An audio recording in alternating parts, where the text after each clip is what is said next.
ہمیشہ بیٹیوں کو ہی کیوں کہا جاتا ہے کہ باپ کی عزت سنبھال کر رکھنا؟ کوئی یہ کیوں نہیں سمجھتا کہ بیٹوں کے گناہ کی سزا بیٹیوں کو نہیں دی جاتی؟ جب بیٹیاں ساری عمر عزت سنبھال سکتی ہیں تو پھر ان کے لیے انہیں قربان کیوں کیا جاتا ہے؟ خان نویلی میں جشن کا سماں تھا۔ یہ جشن سانول خان کی کامیابی میں رکھا گیا تھا، جس نے حال ہی میں شہر کی بیسٹ یونیورسٹی سے گریجویشن مکمل کیا تھا۔ اسے خوشی میں آج یہ تقریب رکھی گئی تھی، جس میں گاؤں کے تمام معزز لوگوں کو مدعو کیا گیا تھا۔ ہر طرف رنگ و بو کا سیلاب تھا، تب بھی وہ فریش سا سیڑھیاں اترتے ہوئے دکھائی دیا۔ سانول مکمل بلیک کرتا شلوار زیب تن کیا تھا، جس میں اس کی سفید رنگت مزید دمک رہی تھی۔ وہ اپنی شاہانہ چال چلتے ہوئے باری باری سب سے ملنے لگا۔ سانول خان کے انداز میں ایک ٹھہراؤ تھا جو دیکھنے والے کو مبہوت کرتا تھا۔ نہ جانے کتنی ہی لڑکیاں سانول خان کے اس انداز پر اپنا دل ہار چکی تھیں، جو کسی کو ایک نظر نہیں دیکھنا بھی گوارا نہیں کرتا تھا۔ سانول اپنے دوستوں سے مل ہی رہا تھا کہ جب اس کی نظر نینا پر پڑی، جو زنان خانے کے دروازے پر کھڑی اپنی مومی انگلیاں مروڑ رہی تھی۔ بے چینی اس کے انگ انگ میں نمایاں تھی، شاید وہ کسی کا انتظار کر رہی تھی۔ سانول کی پیشانی پر بالوں کا اضافہ ہوا، کیونکہ اس کے علاوہ بھی کئی نظریں تھیں جو نینا خان کے سراپے پر ٹکی ہوئی تھیں۔ یہی بات سانول خان کو بھڑکانے کے لیے کافی تھی۔ وہ ایک ہی جست میں نینا خان کے قریب پہنچ کر بازو سے کھینچتا خود کے بے حد قریب کر گیا تھا۔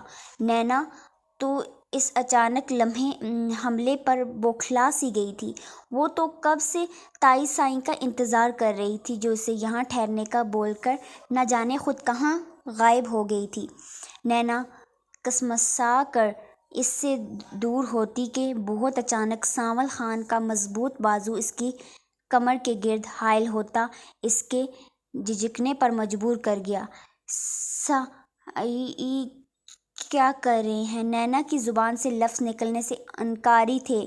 سانول خان کی گرم سانسیں نینا خان کو اپنے چہرے پر پڑتی محسوس ہو رہی تھی۔ اسے لگا وہ مزید 2 سیکنڈ بھی سانول خان کے حصار میں رہی تو اس کے حواسات چھوڑ دیں گے۔ میری چھوڑو میری چڑیا، یہ بتاؤ یہاں کیا کر رہی ہو؟ تم جانتی ہو نا یہاں کھڑے ہونے کی اجازت نہیں حویلی کی عورتوں کو۔ تو کیا تم کوئی خلائی مخلوق ہو جسے ہر بار الگ سے سمجھانا پڑے گا؟ نینا کا تو خود کو عورت کہنے پر منہ کھل چکا تھا۔ سائیں میں آپ کو کہاں سے عورت لگتی ہوں؟ خوف کریں خدا کا، وہ لہجے میں خفگی سموئے بولی تھی۔ سانول کو جواب دینے کے چکر میں وہ یہ بات سرے سے ہی بھول چکی تھی کہ اب وہ سانول کے حصار میں کھڑی تھی۔ بنا ہچکچائے سانول نے آئیبرو اچکاتے اس کے جواب کو سراہا تھا کہ واقعی؟ کیوں نینا خان، کیا تم عورت نہیں ہو؟ تمہیں ڈاؤٹ ہے کیا؟ سانول کا انداز شرارت لیے ہوئے تھا۔ نینا اس کی بات پر بوکھلائی ہوئی سٹاسی گئی تھی۔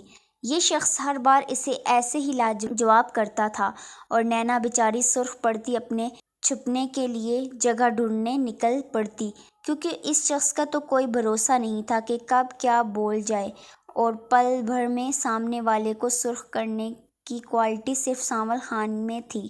محبتوں کے نتائج اکثر انسان کو اس نتیجے پر پہنچنے پر مجبور کر دیتے ہیں کہ جہاں اس کے پاس سوائے سمجھوتے کے کوئی راہ باقی نہیں رہتی۔